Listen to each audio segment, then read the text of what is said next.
నమస్తే. శ్రీ గురుభ్యో నమః. ఆపదామపహర్తారాం దాతారాం సర్వసంపదాం లోకాభిరామం శ్రీరామం భూయో భూయో నమామి. శ్రీమాత శ్రీ మహారాజ్ఞి శ్రీమత్ సింహాసనేశ్వరి చిదగ్నికుండ సంభూత దేవకార్య సముద్యత ఉజ్జిత్వాను సహస్రాభ చతుర్బాహు సమన్విత రాగస్వరూపాషాఢ్య తల్లి శ్రీమాత శ్రీమాత్రే నమః. జూలై మాసంలో రెండవ పక్షానికి 2026లో అసలు గ్రహస్థితి ఎలా ఉంది, ఈ గ్రహస్థితికి అనుగుణంగా ద్వాదశ రాశుల వరకు ఎలా ఉంటుందో చెప్పుకునే ముందుగా గ్రహస్థితిని చెప్పుకుందాం. గ్రహస్థితి కనుక చూసినట్టయితే రాహు కుంభంలో ఉంటాడు, మీనంలో శని ఉంటుంది. కుజుడు మాత్రం మరి మేషంలో నుండి వృషభంలోకి మారి ఉన్నాడు. అలాగే రవి బుధులు ఇంతకు ముందు ఉన్నట్టుగానే మనకు మిథునంలో ఉంటారు. ఇక గురువు మనకి కర్కాటకంలో ఉంటారు. ఇంతకుముందు మొదటి పక్షంలో ఉన్నటువంటి శుక్రుడు నెమ్మదిగా సింహరాశిలోకి వస్తాడు. సింహంలో ఇప్పుడు కేతువు శుక్రుడు కలిసి ఉండడం అనేటువంటిది ఈ రెండవ పక్షంలో ఉన్నటువంటి జూలై మాసంలో మనకు ఆ గ్రహాలకు అనుగుణంగా మార్పులు చేర్పులు జరుగుతాయి అన్నది మనం గ్రహించాలి. దీనికి అంటే మనం ఒక ద్వాదశ మాసాలకు కనుక చూసే ముందు ఒక మాట చెప్పుకోవాలి. ఎందుకు అంటే అసలు ప్రతి మాసంలో నిజంగా మా గతి మారుతుందా, మా స్థితి మారుతుందా అనే వాళ్ళు అనేకం కనిపిస్తూ ఉంటారు. నిజంగా గతి స్థితి మారుతుందా అంటే ఇది దేని మీద ఆధారపడుతుంది అంటే గ్రహాల యొక్క గతులను బట్టి, గ్రహాల యొక్క యుతిని బట్టి, గ్రహాల యొక్క స్థితిని బట్టి, దృష్టిలను బట్టి మార్పు అనేది అయితే ఉంటుంది. అయినా ఇవి ఎంతవరకు ఉన్నా ఈ కోటాను కోట్ల ప్రజల్లో కొంతవరకే ఈ పర్సంటేజ్ కనబడుతూ మిగతాది, ఎందుకంటే మనం చెప్పిన తర్వాత మీరు అన్నట్టుగా కొంత కనిపిస్తుంది కానీ ఇంకా అంతా అయితే కనిపించట్లేదు అంటుంటారు. అంతా కనిపించాలి అంటే తప్పనిసరిగా చేయవలసినటువంటి పని ఏంటి అంటే తప్పనిసరిగా మీ జన్మజాతకాన్ని మీకు వీలైన చోట వీలైన వాళ్ళతో చూయించుకోవడం అనేది మంచిది. జన్మజాతకంలో ఉన్నటువంటి వాటికి అనుగుణంగా ఇప్పుడు మనము ఈ మారుతున్నటువంటి గ్రహాలకి ఎలా ఉంటుంది, ఇది సర్వసాధారణంగా అందరికీ కలిపి చెప్పేటువంటి గ్రహస్థితి. కాబట్టి గ్రహస్థితి మారినప్పుడు మన యొక్క జాతకం ఎలా ఉంటుంది అన్నది ద్వాదశ రాశులకు మనం చెప్పుకుంటూ వస్తుంటాం. ఆ విధంగా ఇప్పుడు ఒక్కొక్క రాశికి మనం తెలుసుకుందాం. జూలై 2026కి కర్కాట రాశి వారికి ఎలా ఉంది అన్నది కనుక మనం చూసినట్లయితే లగ్నంలో శుభులైనటువంటి శుక్రుడు గురువులు ఉన్నారు. ఇక ద్వితీయంలో కేతువు, అలాగే అష్టమంలో రాహు, నవమంలో శని, దశమంలో కుజుడు, అలాగే మరి వ్యయభావంలో బుధుడు రవి ఉన్నారు. మరి ఇలా ఉన్నప్పుడు ఎలా ఉంటుందంటే లగ్నంలో గురువు శుక్రుడు ఉండడం అన్నది సర్వశుభమైనటువంటి సమయం. అన్ని రకాలుగా కూడా ఆనందం, ఎందుకంటే మానసికంగా ఉల్లాసం ఉంటుంది. మన శరీరంలో కూడా ఒక రకమైనటువంటి రెండు శుభగ్రహాల మూలంగా చక్కటి అది ఉంటుంది. ఇక గృహస్థానం ఏదైతే ఉందో, అలాగే వాక్స్థానం ఏదైతే ఉందో అక్కడ కేతు వచ్చి కూర్చున్నాడు. కేతు ఉన్నాడు కాబట్టి కొన్నిసార్లు ఏది మాట్లాడినా కొన్నిసార్లు వైరాగ్యం మాట్లాడతాను, లేదు అంటే చక్కగా దైవోపాసన, ఇంట్లో మాత్రం దైవోపాసన, దేవుడి ఆరాధనలు, తీర్థాలు, యాత్రలు ఇలాంటివే కనిపిస్తూ ఉంటాయి. ఇక అష్టమంలో రాహు ఉన్నాడు. అష్టమంలో రాహు ఉన్నప్పుడు జాగ్రత్తగానే ఉండాలి. ఇక నవమ శని కూడా కనబడుతుంది, ఇది కూడా జాగ్రత్తగా ఉండాల్సింది. ఇక దశమంలో కుజుడు ఉన్నాడు కాబట్టి మనం ఏదైనా ఉద్యోగంలో కానీ వ్యాపారాలు చేసేటువంటి వాళ్ళు కానీ ఏదైనా ఒక సైనిక లేకపోతే ఒక రక్షక నిలయంలో ఉన్నటువంటి వారికి చాలా బాగుంటుంది, అద్భుతంగా ఉంటుంది అని చెప్పొచ్చు.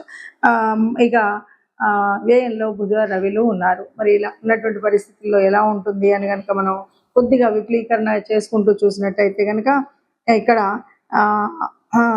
ఎలా ఉంటుంది అంటే లాభం కొద్దిగా తగ్గుతుంటుంది. మనం కొన్ని రకాలైనటువంటి ఖర్చులు చేసేటప్పుడు సమర్థించుకుంటూ మనం ఇది తప్పదు కదా అని చేస్తూ ఉంటాము. అలాగే మనకు ఉన్నటువంటి వ్యవహారం నుండి మార్పులు చెందేటువంటి అవకాశం ఉంటుంది. ఆరోగ్యం అంత అనుకూలించేటువంటి పరిస్థితి ఉండదు. స్నేహవర్గానికి విద్యార్థులకు ప్రతికూలంగా ఉంటాయి. అలాగే హామీలు ఉండడం అనేటువంటిది, హామీలు ఎవరికి మధ్యలో ఉండి మనం ఏదో ఇవ్వడం అనేటువంటిది అనువైంది కాదు. అలాగే దైవ ఆరాధనకు ప్రాధాన్యం ఇవ్వడం అనేటువంటిది చాలా మంచిది అని చెప్పొచ్చు. ఇప్పటి వరకు మీరు ఈ గ్రహస్థితిని చూశారు కాబట్టి ఈ గ్రహస్థితి మరి ఇలా ఉన్నప్పుడు ఎవరం కూడా కష్టాలను ఆశించాం, ఎవరు కూడా కష్టాలు ఇష్టపడం. అయినా గ్రహస్థితి ఇలా ఉంది. ఎప్పటి నుండో అనుభవిస్తున్న కష్టాలు ఉన్నాయి, నష్టాలు ఉన్నాయి. అందరికీ ఆశాజనకంగా ఉండే విధంగా ఉండాలన్నదే ఉంది. కాబట్టి మనకు తప్పనిసరిగా కావాల్సినటువంటిది దైవానుకూలం, అలాగే గ్రహాల యొక్క అనుకూలత కావాలి. మనం ఏమన్నా గ్రహాల సంచారాన్ని బట్టి ఉంటుంది, కానీ మనకు అనుకూలించే విధంగా ఉండాలి అంటే మనం పుట్టినరోజు తెచ్చుకున్న ప్రారంభాన్ని బట్టే ఉంటుంది. పుట్టినప్పుడు మనం తెచ్చుకున్నటువంటి ప్రారంభం వల్ల కొన్ని యోగించేవి ఉంటాయి. అయినప్పటికీ ఇలాగ మనం ఏదైతే గోచారం చూస్తూ ఉన్నామో గోచారంలో జరిగేటువంటి మార్పుల వల్ల కొంత ఉపశమనం పొందడానికి మాత్రం లాభం ఉంటుంది. ముఖ్యంగా చెప్పేది ఏంటంటే ఈ మాసంలో అవునన్నా కాదన్నా మరి గురువు యొక్క మార్పు అనేది మనం చూసినటువంటిది. ఈ గురువు మార్పు వల్ల ఈ గురువు అనుకూలంగా ఉన్నవాళ్ళు, అనుకూలంగా లేని వాళ్ళు అనేది కాకుండా ఒకటి మనం చేయాల్సింది ఏంటంటే గురు గ్రహానికి మనం అంటే ఏదైనా ఒక గురు మంత్రాన్ని తీసుకొని ఈ మాసం అంతా కూడా తప్పనిసరిగా చేసుకోవాల్సినటువంటిది ఏంటంటే గురు మంత్రాన్ని తీసుకొని అంటే ఏ గురువుకు మీకు సంబంధించినటువంటి దక్షిణామూర్తి అవ్వచ్చు, దత్తాత్రేయుల వారు అవ్వచ్చు, లేదా మీకు సంబంధించిన స్వయం గురువులు అవ్వచ్చు, లేదు ఇలా ఏ గురువుకు సంబంధించిన స్తోత్రం ఉన్నా ఆ స్తోత్రాన్ని మనం పాటించడం, లేదు నవగ్రహాల్లో ఉన్నటువంటి బృహస్పతికి సంబంధించినటువంటి శ్లోకం ఇది నిత్య పారాయణంగా పెట్టుకున్నట్టయితే మనకు ఈ గోచారం వల్ల ఏదైనా చెడు జరిగేది ఉంటే మీకు గురువు ఆ చెడును జరగకుండా సర్వవేళలా కాపాడుతూ ఉంటాడు. ఇక రెండవది లేదు గురువు అనుకూలంగా ఉన్నాడంటే జరిగే మార్పుల్లో మంచి మార్పుల్లో ఇంకా మంచి జరుగుతుంది తప్ప మీకు ఎట్లాంటి నష్టం ఉండదు. కాబట్టి ఈ గురువుకు సంబంధించినటువంటి ఈ విషయాలు చేయడమే కాకుండా ఇంకా గురువు యొక్క అనుగ్రహం పొందాలి అంటే తప్పనిసరిగా మరొక మార్పు చేసుకోవాల్సింది ఎవరైనా వృద్ధులు ఉన్నటువంటి వాళ్ళు అంటే తండ్రి సమానులైనటువంటి వయసు ఉన్నటువంటి వాళ్ళు అంటే వృద్ధులకు సహాయం చేయడం, సహకరించడం అనేటువంటి విషయాలు ఉంటాయి కదా, ఇవి కూడా చాలా వరకు గురు గ్రహం యొక్క సంతృప్తిని, గురు గ్రహం యొక్క అనుగ్రహాన్ని పొందడానికి వీలైనటువంటి అంశాలు. కాబట్టి ఆ రకంగా చేసుకుంటూ వెళుతూ ఇక మనం ఒక్కొక్క గ్రహంలో ఉన్నటువంటి మార్పులు చేర్పులు ఉన్నాయి కాబట్టి వాటిని అనుసరించుతూనే వెళ్ళాలి. ఏదేమన్నా సరే రాహుకేతువుల మధ్యలో నలిగిపోతున్నటువంటి గ్రహాలన్నీ ఉన్నాయి.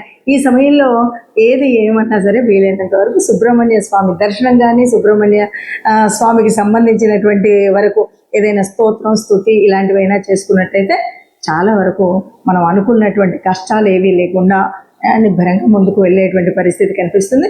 ఆ పరమాత్ముడు తప్పకుండా అందరినీ కాపాడుతాడు. అందులో మనం నిత్యం ఇలాంటి చక్కటి పారాయణం కానీ లేదా ఆ సంబంధిత శ్లోకాలను కానీ చదువుకున్నట్టయితే ఒక సత్సంగత్యం వల్ల ఆ దేవాలయం యొక్క పాజిటివ్ వైబ్స్ వల్ల తప్పకుండా మనకు మంచి జరుగుతుంది. మనం ఎప్పుడు ఏ మాసానికి ఆ మాసం చూసినప్పుడు కొన్నిసార్లు ఏమవుతుందంటే ఆ మాసంలో మనకు అనుకూలించే విధంగా అంటే గ్రహాల అనుకూలం ఎలా ఉన్నా కానీ మనకు ఆ మాసంలో వచ్చే కొన్ని పండగలు ఉంటాయి. ఆ పండగల యొక్క ఫలితాన్ని కూడా పొందేటువంటి అర్హత పొందాలి అంటే తప్పనిసరిగా దానికి సంబంధితమైనటువంటి పూజలు చేసుకోవడం వల్ల కూడా ఈ గ్రహాల యొక్క అననుకూలత ఏదైతే ఉందో దాన్ని మనం మాయ చేయొచ్చు. ఆ రకంగా కనుక మనం చూసినట్టయితే మనకి 16వ తారీఖు జూలై 16వ తారీఖు మనకు జగన్నాథ రథయాత్ర ప్రారంభం అవుతుంది. ఆ జగన్నాథుడు అంతకు మించినటువంటి గురువు ఎవరు ఉంటారు మనకి?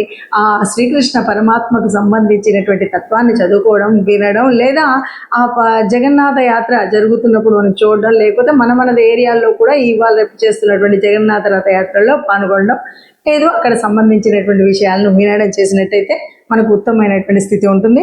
అలాగే మరి 17వ తారీఖు వచ్చేసరికి మరుసటి రోజు నుండి కూడా దక్షిణాయనం ప్రారంభం అవుతుంది.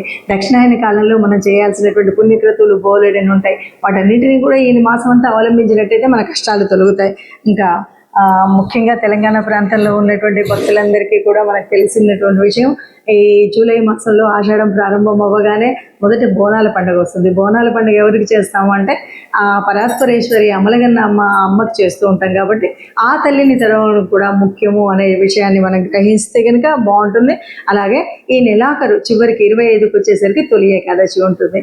తొలి ఏకాదశి వచ్చింది అనగానే ఆ సర్వజగన్నాథుడైనటువంటి రక్షకుడైనటువంటి ఎవరైతే ఈ మనకు తెలుసు త్రిమూర్తులలో ఎవరైనా సరే బ్రహ్మ సృష్టిస్తే మరి విష్ణువు ఎప్పటికప్పుడు రక్షిస్తూ ఉంటాడు. రక్షణ కార్యం చేసేటువంటి ఆ విష్ణుమూర్తిని ప్రార్థించేటువంటి సమయం మనకు తొలి ఏకాదశి. ఏకాదశులన్నీ కూడా విష్ణుమూర్తికి సంబంధించినప్పటికీ తొలి ఏకాదశి రోజు స్వామిని ప్రార్థించినట్టయితే మనకు ఏ రకమైన కష్టాలు ఈ ఒక్క నెలే కాదు, రాబోయే 6 నెలల వరకు కూడా మనం అన్నింటి నుండి హాయిగా ఉండగలిగేటువంటి గ్రహస్థితి మనకు ఉంటుంది అని చెప్పుకోవచ్చు. అందరం బాగుండాలి, అందులో మనం ఉండాలి. జై శ్రీరామ్.